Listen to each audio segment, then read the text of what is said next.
a sandwich. If I called a hot dog a sandwich, do you think that you would be fine with it? If not, then why?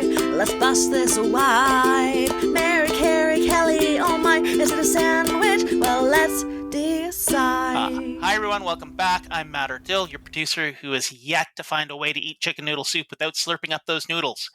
While I try to figure that out, get ready because order up. We're good. Mary can hear us. Amazing. Yay. Everyone, you don't need to know what just happened. This is episode 6 of season 2. We are wrapping up our mission to try to figure out if cereal is soup. Just decide by there, Matt. It's an impossible task. You got to slurp your noodles. You do. I'm just gonna put that out there. I think you got to. My grandmother would disagree, but I agree with you. Oh man, friends, it's nice to have you here. I'm your friend, your pal, Kelly Zimnikas, one of your co-hosts on Order Up. We're so glad you're listening in as you do each episode. And as I say, episode 6, we're wrapping this baby up with a big guest. I'm very excited to get our guest's thoughts today. But I gotta ask, we haven't brought this up yet. My father will frequently have soup for breakfast, which I think is weird. Anybody else? Have you ever done it?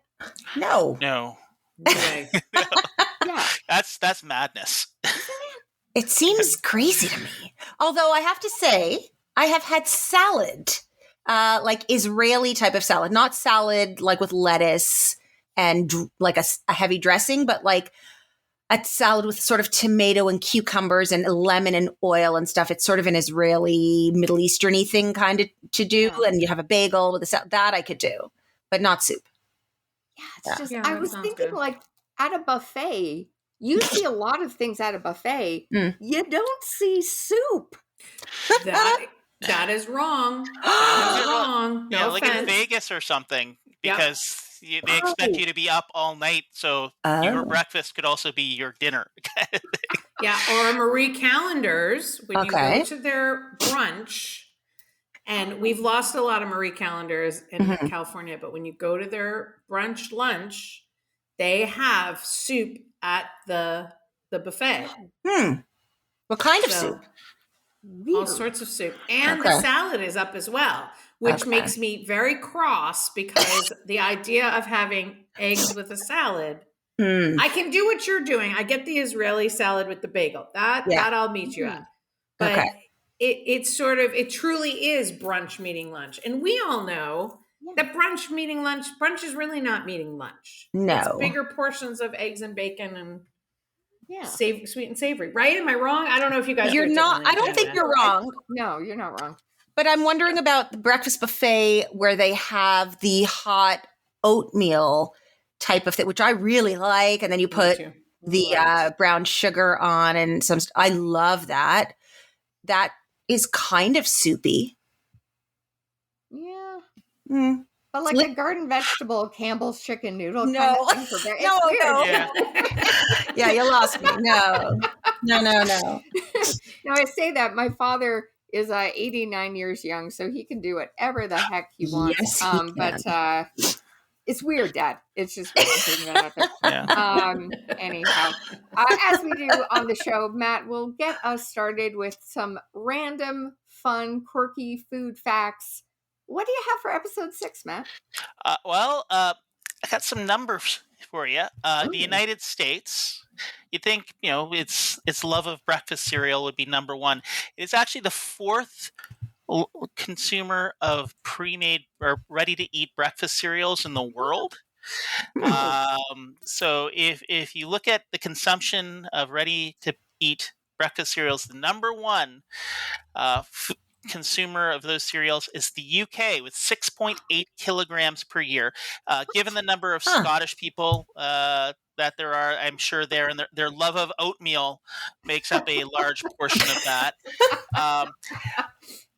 That's actually followed by Canada as number 2 with 4.8 kilograms per year. And again, with the number of Scottish people in Canada, that scans.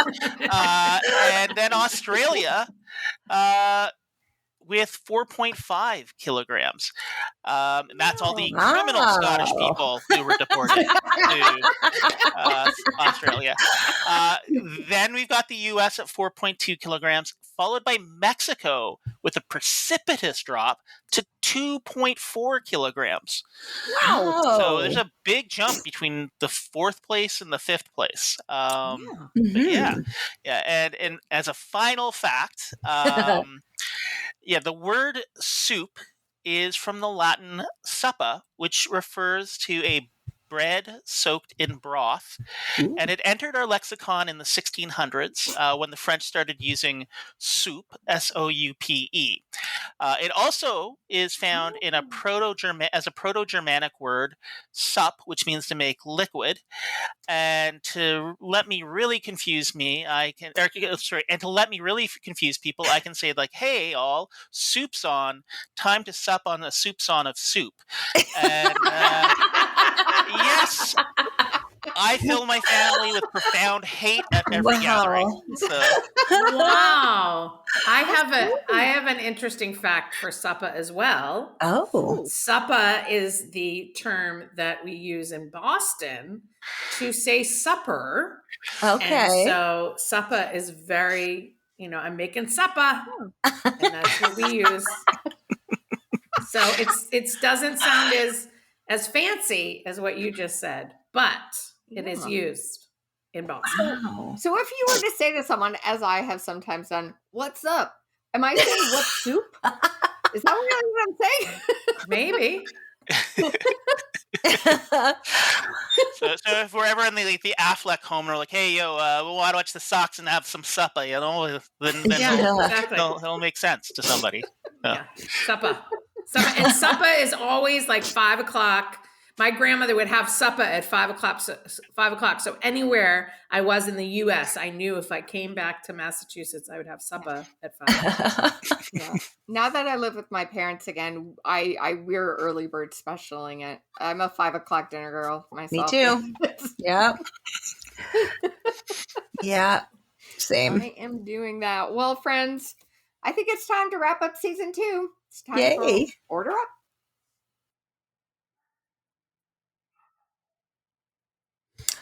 Kelly, who's our guest today? Well, I got to say, I am so glad our guest is on today, because when we think of like morning cereals, breakfast cereals, given what this guy does for a living, he is the man to talk about the mornings with. In 1987, he took the helm on New York's most popular morning show, The Morning Show, and became the youngest producer on a national talk show when that show became live with Regis and Kathy Lee. As executive producer, he is responsible for the audience warm-ups he's included in the morning chat segments and everything in between. He's an alumni of the University of Colorado's School of Journalism and is married to author and TV personality and my friend, Lori Gelman. He's a dad. He's awesome. He's the executive producer of Live with Kelly and Mark. It's Gelman, Michael Gelman. Yay! Wow, I'm very impressed by that intro, and I sound very impressive. I should get that introduction every morning. I'm going to give that to Lori. We'll send it to Lori and your children. How you doing today, Michael? I'm doing well. I'm doing very well. Fantastic. I do need to know, before we get into the questions, Mary will be asking you 5 very difficult questions. What is your secret for having energy that early in the day? I need to know. I have a lot of natural energy, but truthfully, the way that I keep my energy is kind of my diet and the way I eat. And that includes avoiding cereal because I'm like a low carb, low sugar guy. But yeah, and also a 6-shot espresso, I do a latte every morning. That like wires me up. And then that's the end of my caffeine for the day. So I down that. I'm kind of a comatose, guy in the morning going through like the newspapers. And as I drink this 6-shot latte, all of a sudden I start to come alive and I wake up and I'm a real person again. It's a terrible addiction. No, that's coffee is definitely a thing. My boyfriend works for another network, does the morning show thing. I think he's probably about 10 cups of coffee in a day. Oh my goodness. Wow.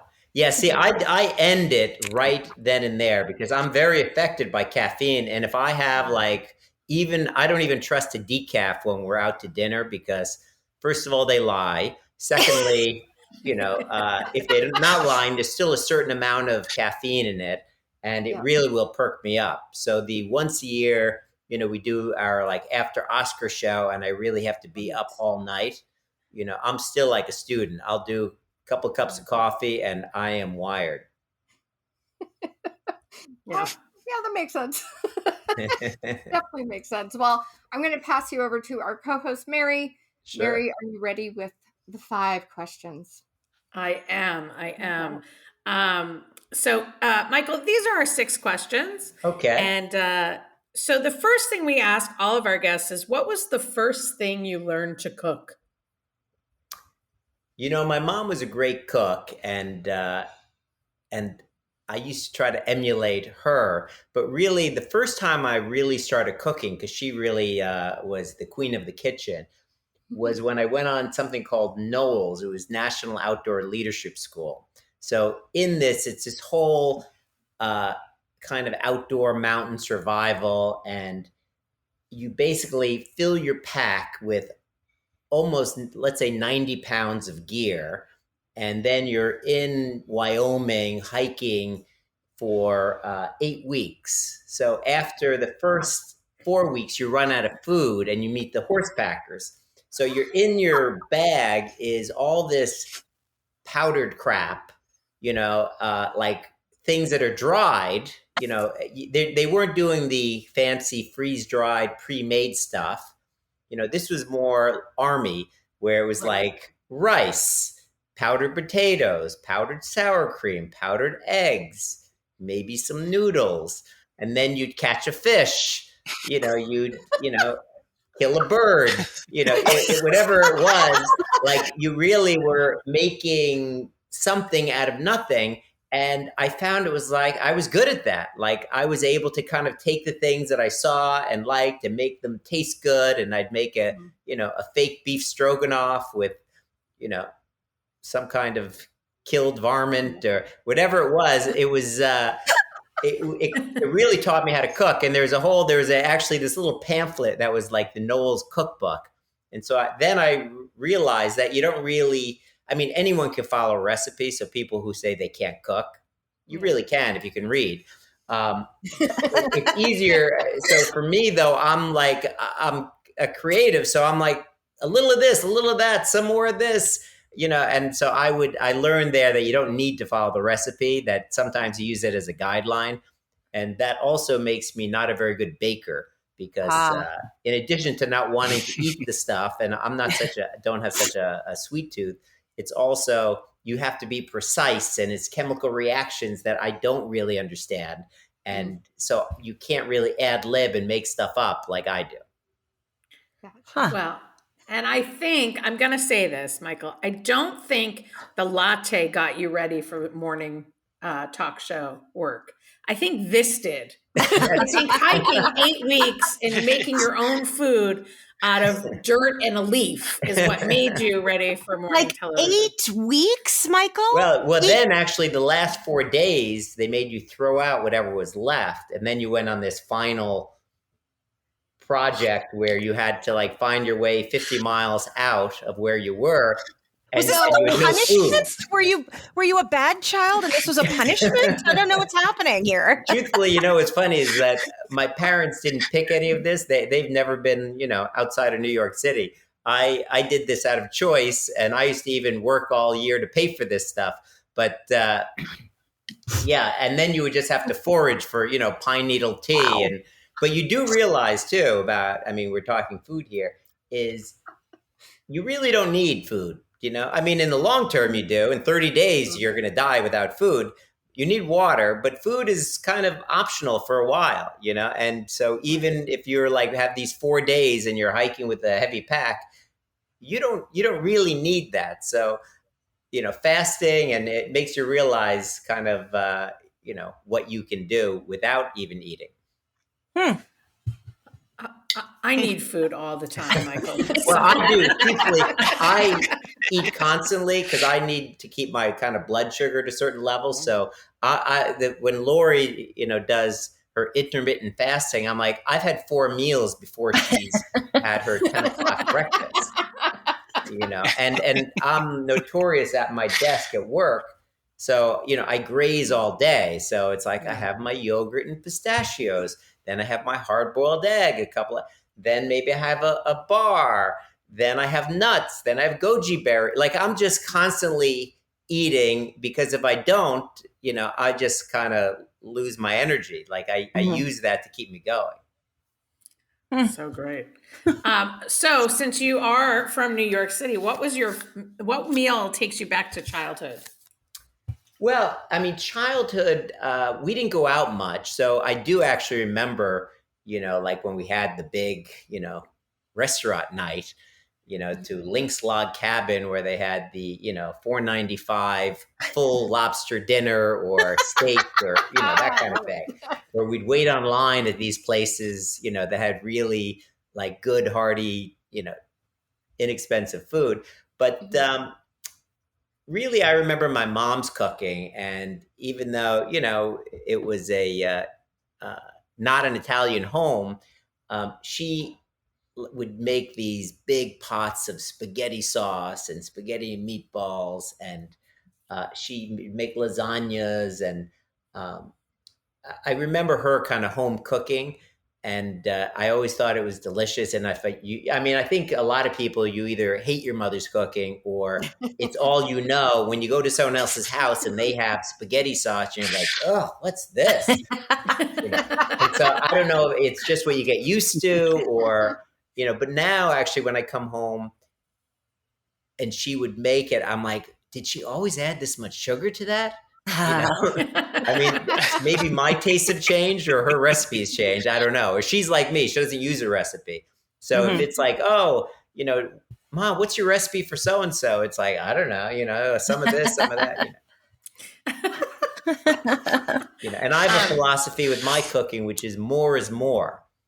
And that means, that means more flavor. So whether it's in my guacamole or in my tomato sauce, it's like, 2 cloves of garlic, 4 cloves of garlic. A little bit of hot pepper, double the hot, so it's the flavor things I'm into, like being, highly flavored. And that's the way I cook. Yeah, that's great. I mean, yeah, I like a 4 garlic pasta. I do. Sure. Does your spouse, Lori Gelman, partner, have a food habit that drives you nuts? Example, puts ketchup on eggs. I don't think she really does. I mean, we do actually. We'll get back to cereal for a sec. Yeah, it drives me crazy when she eats cereal. Because she's always saying she actually likes cereal, and even when the kids do it, like I wouldn't have it in the house, but they, I'm just like, that is not a good way to start your day. I'm like, have some protein, have an egg, have a yogurt. So it's just weird, but she really doesn't. She's a good eater overall. She does have a bit of a sweet tooth, which I find hard to relate to, just because I don't. But I know, she's a chocoholic. I'm a dark 90% bitter guy, and she's milk chocolate, and she loves all her Canadian, chocolates. Friends come down and they're like, "Oh, you have the so and so's." I'm like, "That looks just like the American one." She goes, "No, it totally tastes different." I'm like, "Okay, it does. It totally tastes different." So, Michael, yeah. I don't know if you know this, but myself, Kelly, and Matt are all Canadian, and Mary is American. So one of our episodes, we talked about some Canadian treats and snacks like ketchup chips, and we had to. And Mary was like, "What are you talking about, you people?" And we had to send her a Canada Care package to introduce her to the Canadian treats. Well, I've spent a lot of time up there, and I think I've had a lot of the different treats, and some of them are good, but it's not my the snacks and the sweets aren't my thing. But yeah, Lori gets them and loves them, and but we're on the same page generally with eating. Oh, one thing, this is something that does drive me crazy. It's Knew it would come out. Yeah. So, I'm into my wine. I collect wine, I drink wine, I'm very into it. And, over the years, Lori has gotten into it also. And we've gone to a lot of places and tasted wine and bought wine and drink wine together. And so all of a sudden, one summer, I think it was like 3 years ago, Lori all of a sudden stopped drinking the red wine and only started drinking rosé.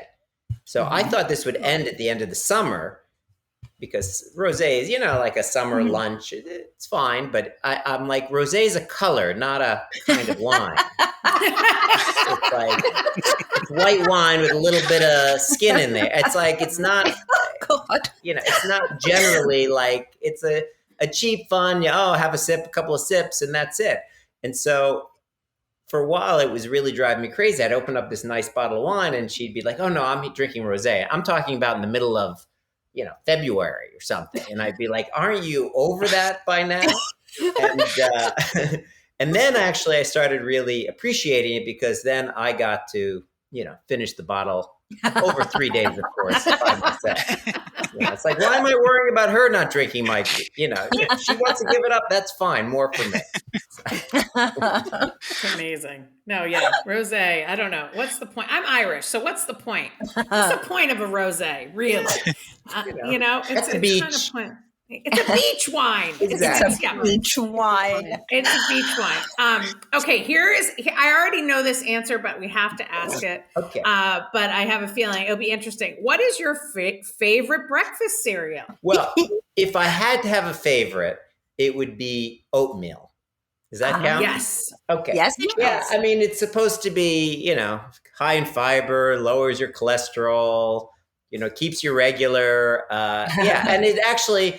It tastes good, and if I do have it like on a splurge at a hotel that makes it, with a little bit of maple syrup for my Canadian friends, maybe some berries.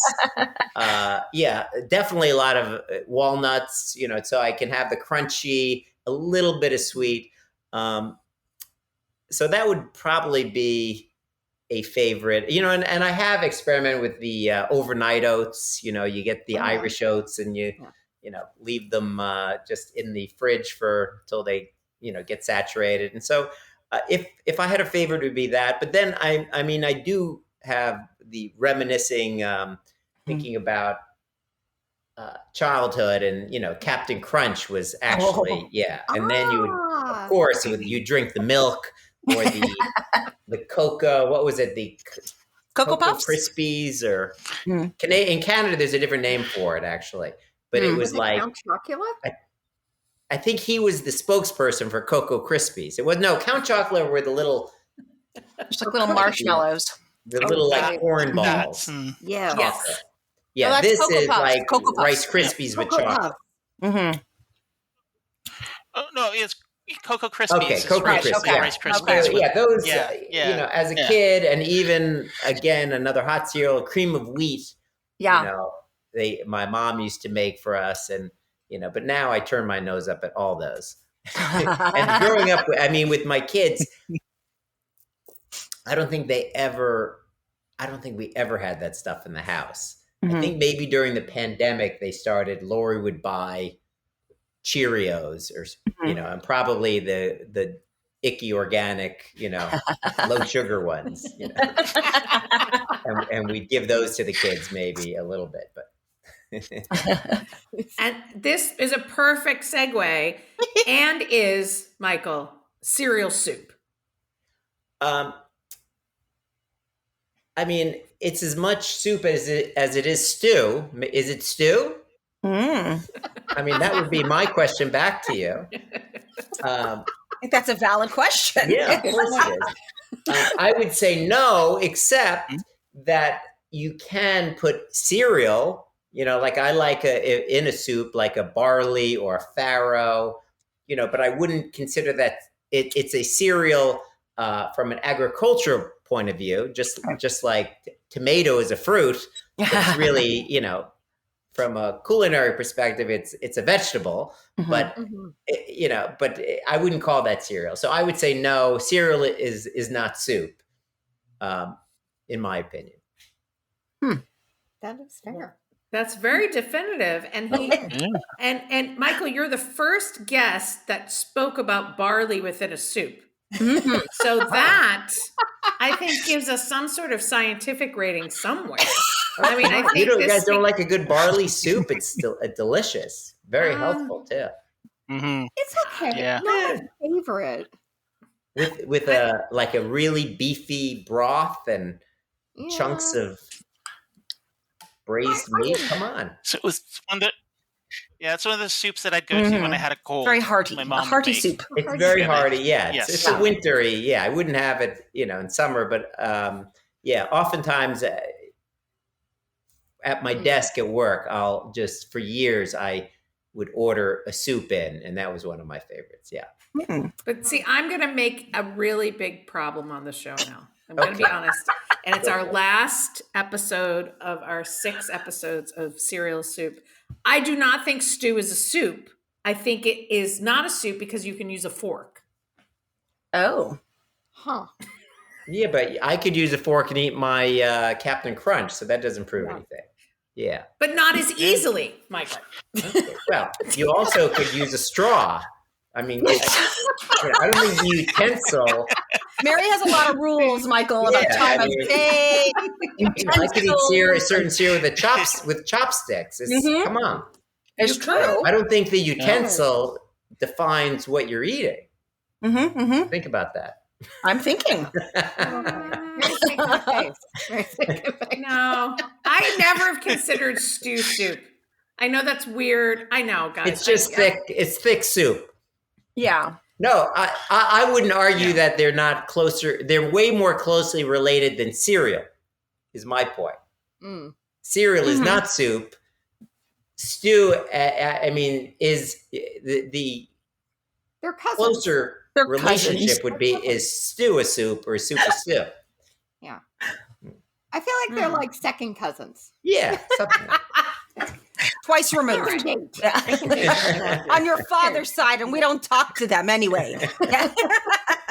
Well, what if you had oatmeal and you put an egg on it? Oh my God, you people and your eggs on things. Oh, I love eggs on things. Yeah, nice runny. I would do that. I mean, I love an egg with a soft yolk on almost anything. Sandwiches, burgers. I'm in the minority salads. here. I know. Yeah, no, that's always yummy to me. Yeah, the yolk just adds this nice richness, and it to is everything. sort of the perfect food. Last week or 2 weeks ago, I took one of these tests. I don't know if they allowed them in Canada, and even in New York, they don't. I took it down here. It measures these food sensitivities, things you have. I've done that. Okay, so this was testing 240 foods or something, and you prick your finger, and it took forever to drip it onto some piece of paper, and the things that they said I was mildly reactive because I feel like I'm not really allergic to anything. But the things that it said that I had a reaction to were the things that I eat the most. So it was like milk, which almonds, which I've eaten a lot over the years, and egg whites was in the moderate category, and in the lower category was every other dairy product, plus egg yolks. And I was, I'm not going to really change my diet too much. Oh, and chicken. But it was interesting that like something you love, and it's like, now what am I going to cut all those out? No. Cancel your plans on becoming a farmer. Just cancel them. Wow, and it's so chicken egg focused. Yeah. I know. Which came first? I think we should all do the food sensitivity test as a special. I've done it. I did Oh. mine maybe 3 months ago. You did like a home kit, like the way Michael did? No, I went to a place. Okay. Again, like Michael, not sure if this is totally legit in Canada, but I've done it. Right. It came up for me. I'm allergic to the plastic liner in a cereal box. That's what they're testing for? They tested for that? On chemical and food. Oh my. And whatever plastic liner is in the boxes of things to keep them fresh, I've got a reaction to the plastic. Wow. That's a very specific allergy. Yeah.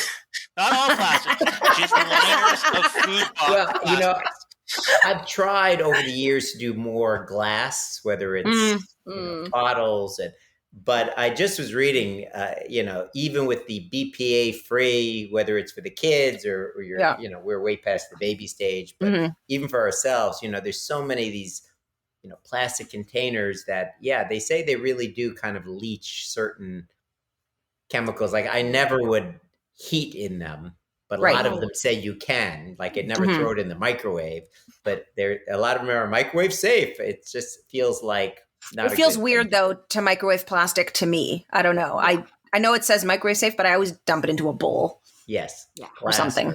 Ceramic. Yeah. Not me. Well, I use it. I think this is a great way to end the season. On an upbeat note, sorry to bring you down. I'm not a downer. No, I think it's awesome. I still think stew is a meal and not a soup, but we'll go. But now it's a meal, but it's all over the place. But Mary, why do we have to define things? Can't we just enjoy them the way they are? Yeah. Let's just enjoy them the way they are. Exactly. Why do we have to put everything in a box? Right. Like a cereal box. Let's label everything. Let's just get some beef broth and some meat and some potatoes and onions and carrots. And barley. Maybe a barley's good in a beef stew. Make a little mirepoix, thicken it up. And what are we going to call it? Who cares? Let's just eat it. Called Dave. All right. Okay. All right. Well, thank you again for joining us, Michael. This was an absolute treat, and just keep doing what you do. I love the show, and you're a delight. Thank you. Great talking Thanks to you for all. coming. All right. Take it easy. Thank you. Bye. Bye. Bye.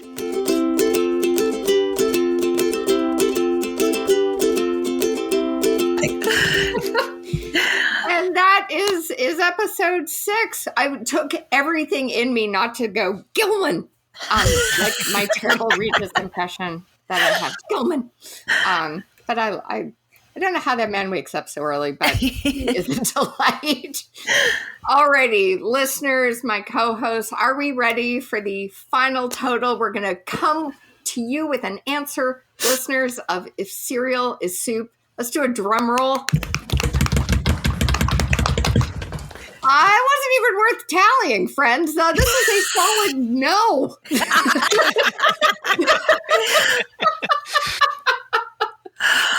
In all honesty, the no camp beat the maybes by 2. Okay. So it's maybe not as big of a runaway as I alluded to, but no, we've concluded by our scientific process here on Order Up that cereal ain't soup.